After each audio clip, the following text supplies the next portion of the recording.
Hold on. Everybody celebrating right now. PBC went to the zone, top rank on the zone, Matchroom, Queensberry, Golden Boy. Everybody is on the zone. And the whole boxing world is throwing a party. Like we finally fixed the sport. No more sides of the street. Every fight can get made. Boxing is saved. And I'm sitting here watching y'all celebrate. And y'all know me, got a question. And it might ruin the whole party. What if this ain't the fix? What if this is the last step before the fall? What if y'all are out here cheering on the demise of boxing and don't even know you're doing it?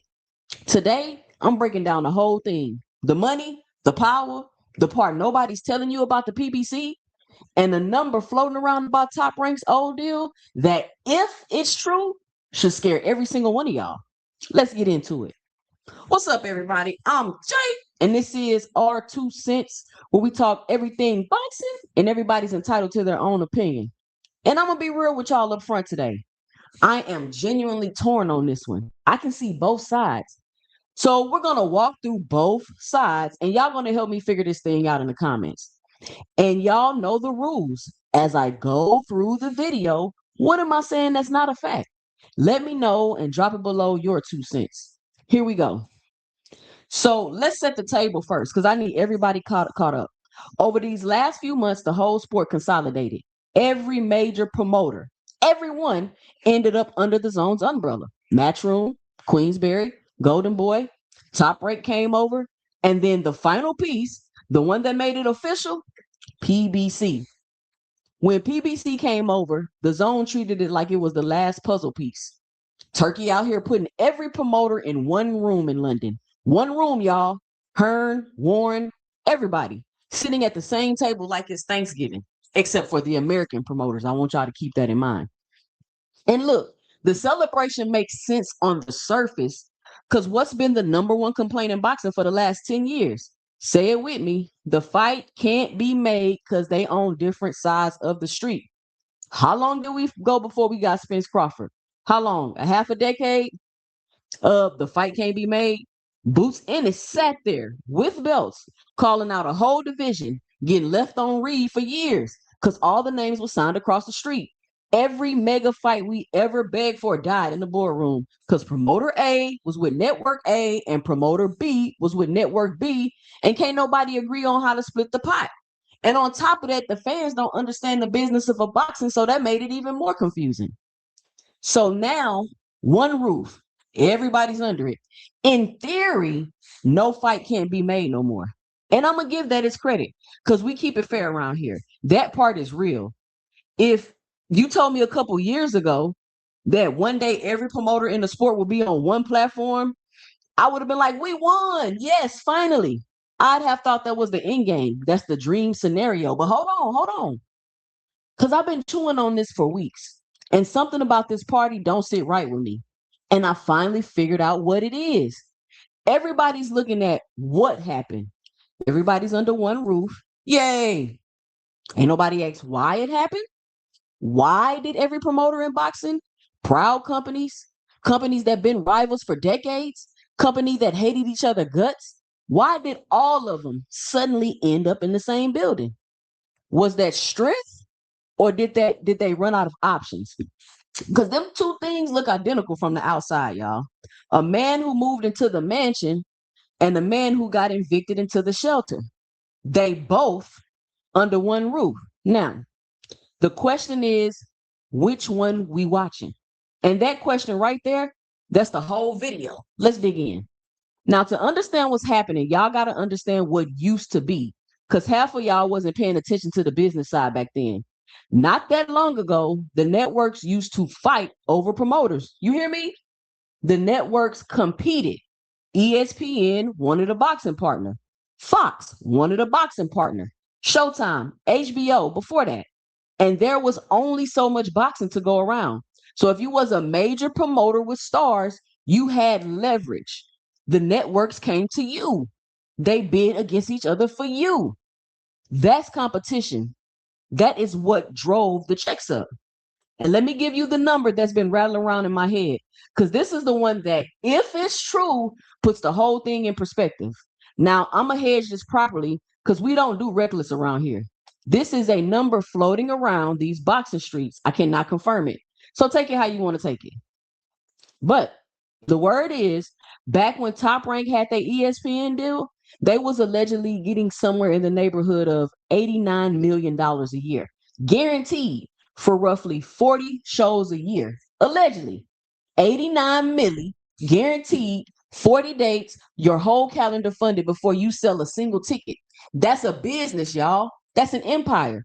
That's the kind of deal where the promoter is a partner. And now the word is Top Ranks on the zone for what? A handful of dates? Some people saying as few as 8 days on the platform.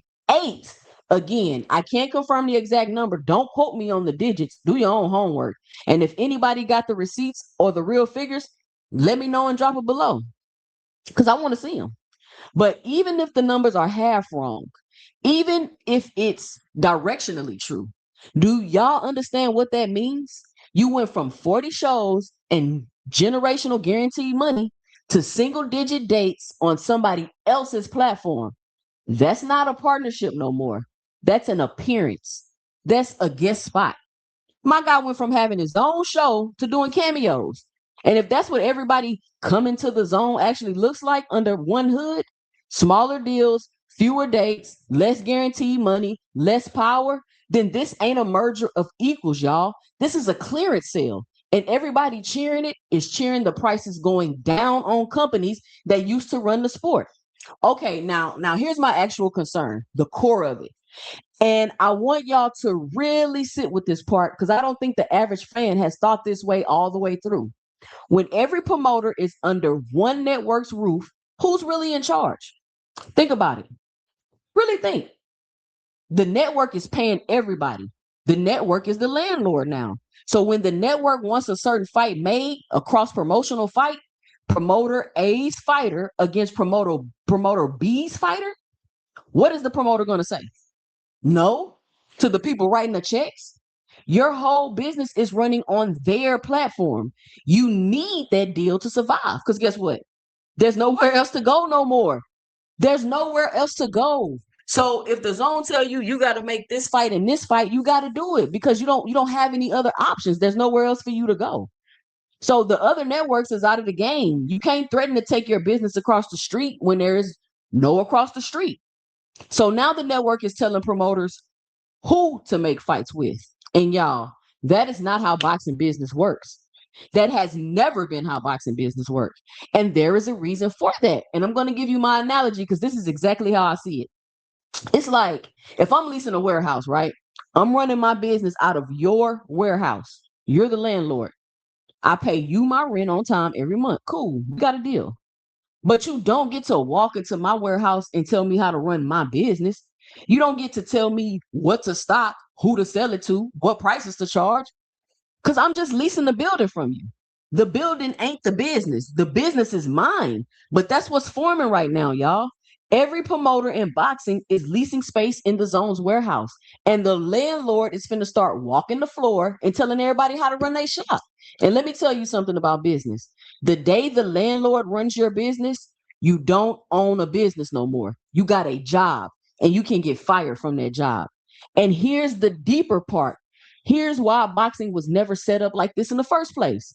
It's because promoters was stubborn. It ain't case because they was greedy. I mean, they was greedy too, but that ain't the reason. It's because it's a business and the math don't work no other way. Walk through it with me. How is a promoter supposed to be profitable if they constantly forced to cross promote?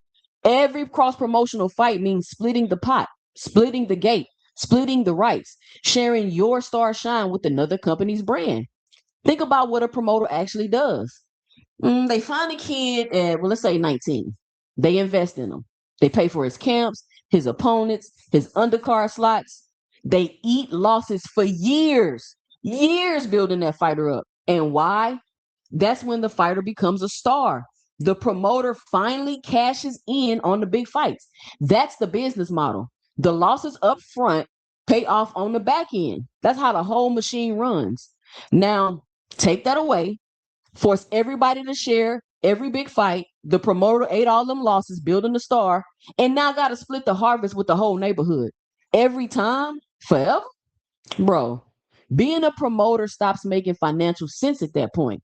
Why would anybody develop talent just to hand half of it away?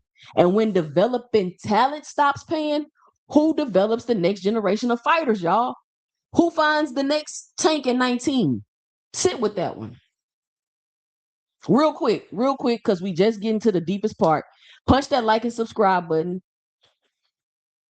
so you don't miss a video, and drop it below your 2 cents as we go. Because I genuinely want to know where y'all land on this.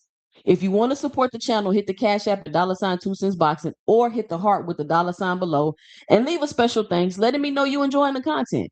Now, let's get back to it, because this part is the thing I caught that I haven't heard nobody else say. All right, here's what's been bugging me for weeks. And I need y'all to think about this with me because this is fascinating. All these promoters been going to the zone for a minute now. Matchroom been there, Golden Boy got there, Queensberry, then Top Rank came over, and every time the reaction was great move, smart business, boxing's coming together. Nobody said, uh-oh. Nobody called it a warning sign. Every one of them signings was a celebration, champagne, confetti. The sport is healing. Then PBC jumped to the zone. And all of a sudden, the whole tone changed. All of a sudden, it's wait, is this bad? All of a sudden, the think pieces came out. All of a sudden, people talking about the fall of the sport, the last domino, the end of an era. And I'm sitting here like, hold on, why now? Why is PBC the one that flipped the whole mood? Top Rank going didn't scare nobody. And Top Rank is Top Rank. Bob Arum been running boxing since before most of y'all was born. Golden Boy going didn't scare nobody. But PBC walks in the building and suddenly everybody's checking the sports pulse. So I gotta ask the question, and I want y'all to answer it below. Drop it below your 2 cents. Is PBC the thermometer of boxing? Is PBC the measuring stick where the whole industry's health gets judged off what PBC is doing? Because that's what it looks like from here. Follow me. When PBC was standing alone outside the zone, people read that as, okay, the old system's still alive. There's still a real market. There's still competition. The second PBC came inside, everybody read it as it's over. The last holdout folded. Can't nobody survive on their own no more. Ball game. One company's move became the diagnosis for the entire sport. One. And here's the crazy part. Nobody voted on that. Nobody held a meeting and decided PBC was the canary in the coal mine. It just happened. The whole boxing world collectively decided that PBC's independence was the sport's independence. And when it ended, something ended with it. And I need y'all to tell me below. Let me know and drop it below your 2 cents. Why the PBC? Why was that the one?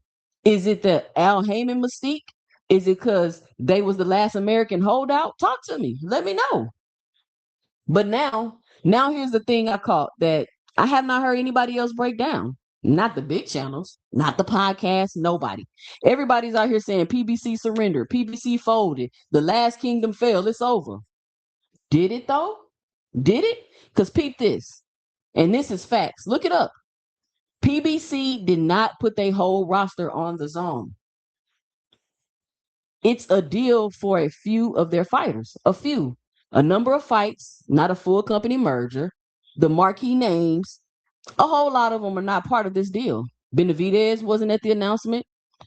And word is the man's only got one fight left on his deal anyway. Tank wasn't there. The two foundational pieces of the whole PBC operation, nowhere on that stage. You know who the biggest names on that stage was? Fundora and Rolly. Like Fundora. Rolly's my guy for content. But them not your franchise players, y'all. When PBC announced Fox back in the day, they had Sugar Ray Leonard commentating the announcement. That's a company going all in. This was a company sticking one toe in the pool. So what does that actually tell you? Think like a businessman for a second. That tells me PBC didn't surrender. PBC hedged. They took the check for a few fighters, got in the room, kept a seat at the table, and kept the crown jewels locked in the vault. And y'all, that changes the whole story. Because if PBC is the thermometer, then the accurate reading ain't the last holdout folded. The accurate reading is the last holdout is playing both sides, collecting zone money with one hand and keeping their biggest assets out of the building with the other. That's not a death, y'all. That's not a funeral. That's a company that don't fully trust this arrangement either. PBC might be looking at this thing the exact same way I am. Get the bag, stay in the room, watch everything, but do not hand over the keys. And listen, if the smartest, most secretive, most independent operation in the sport is hedging its bets on the zone, what does that tell you about what they think is coming? Either the funeral talk is way early, or PBC is just negotiating the price of their own casket. One of the two. And nobody is telling y'all that part. Now you know. That's why you're here. Now, I told y'all at the top, I'm genuinely torn on this, and I meant it. So let me argue the other side for real. Not no straw man, the real other side. Here's the honest case for why this all might be good. For the first time in my whole life as a boxing fan, there is no structural excuses left. None. Zero. Every fight the fans want, pieces are in reach. No more wrong network. No more wrong side of the street. No more watching two champions in the same division wave at each other across the contract line for 5 years. And be honest, the fights are getting made right now. Look at the calendar.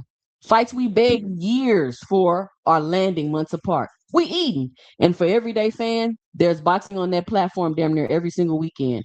Thursday through Sunday. You can find a card from some corner of the world. Small house shows, prospects, title fights, more boxing, more access, more fights getting made than any point in my lifetime. If you're just a fan who wants to watch good fights and don't care about none of this business stuff, this era might be the best eating you've ever done. Period. That's real. And I'm not going to stand here and pretend it's not.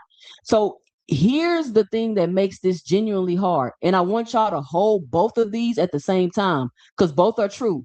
The fan experience is getting better while the business underneath it is getting more fragile.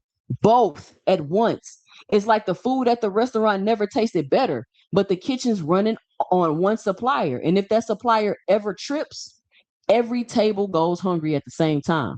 That's where we're at. The eating is great. The foundation is shaky. And don't nobody want to talk about the foundation while the plates are full. So here's my 2 cents. And I'm going to be honest with y'all like I always am. This is one of them rare ones where I am not planting a hard flag because I genuinely don't know yet. And let me tell you something. Anybody on these YouTube streets telling you they know for sure how this ends, they lying to you. Straight up. Nobody knows. This has never happened before in the history of the sport. But here's what I'm going to do. I'm going to give you the framework so that we all know the answer when it comes together. Watch two things. Watch two things. Number one, watch whether promoters keep control of their own matchmaking or whether we start seeing fights that only make sense for the platform. Because the first time you see a promoter forced into a fight that loses them money, just make the network some content. That's the day the warehouse landlord officially took over the shop floor. That's the day the promoters stopped being businesses and became employees. Watch for it. And some people are saying that already happened with the Xander Zayas-Duran Ennis fight. Number two, watch what PBC does with them marquee names they held back. Watch the vault. If Benavidez, if Tank, if the big dogs eventually come all the way inside the zone, then the thermometer dropped for real. The hedge failed and the old business is officially done. But if them names stay out or go somewhere else, then the holdout lives there, still a real market, and everybody wrote the eulogy too early. Them two signals will tell us everything. And whichever way it breaks, remember, you heard the framework here first. On this channel, flip it, date it, hold me to it. Because when the answer comes, we running back to this video. So, 2 centers, this is the one I really, really want the comments on today. Are you watching boxing get saved, or are we watching the last step before the fall? Is PBC the thermometer of this sport? And why them? And the one big one, the one I want everybody to answer is, would you rather have every fight makeable under one boss or real competition, real leverage, real business, even if it means some dream fights never happen? Because that's the actual trade on the table, y'all. And don't let nobody tell you different. Drop it below and let me know your 2 cents. I read every single comment. Like the video if you found value in it. Subscribe if you're new here. Follow me on X at 2cents20. We growing over there, and I'm posting a lot more. Follow me on IG at 2 Cents Boxing. Support the channel at Cash App, $ 2 Cents Boxing, or hit the heart with the special thanks below and leave a special thanks. I'm Jay, and stay tuned for my 2 cents in the next video. And check out the DAZN merger video popping up on the screen right now, because this right here is the sequel to that whole story. Everybody's entitled to their own opinion. That was my 2 cents. Catch you in the next one.